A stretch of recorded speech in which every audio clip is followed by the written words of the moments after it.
And so if you think about the ways in which the three parts of the enemy relate to the three offensive ways that we're to engage in this war, they're very related.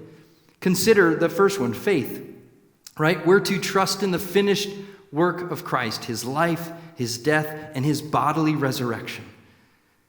And yet we will live in a culture, or we will live at a time where the enemy will try to insert doubts about that. And so getting us to doubt did Jesus really rise from the dead? That became one of the primary things that the apostles and the disciples had to deal with in the first century.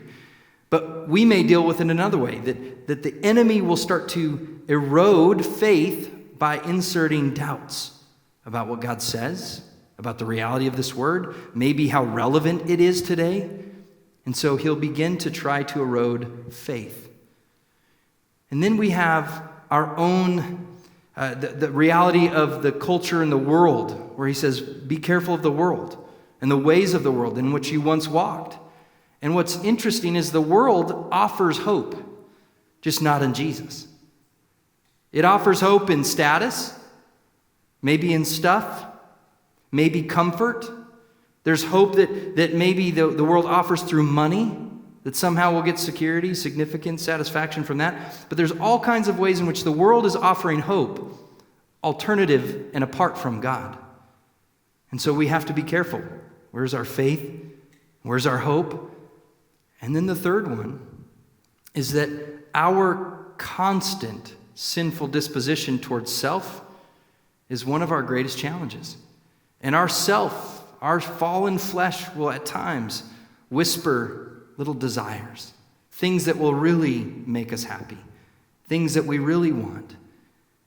And we don't realize that it is in every way eroding the outcome of our faith, which is our ability to love other people and to be outward focused, others focused, selfless instead of selfish. And it not only turns into selfishness, but I think the opposite of love is indifference. And we become indifferent to the world around us or to the neighbors that we have, or even our friends or families. If they're not going through something that's immediately relevant to us or can somehow benefit us, sometimes we can be indifferent to their needs.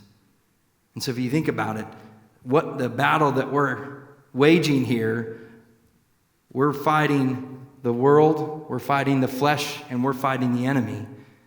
And the way that we fight that is through faith, hope, and love. And that enemy is going to try to draw us into doubt, despair, and indifference. And so how we wage this war is very evident in our trust and our walk with the Lord.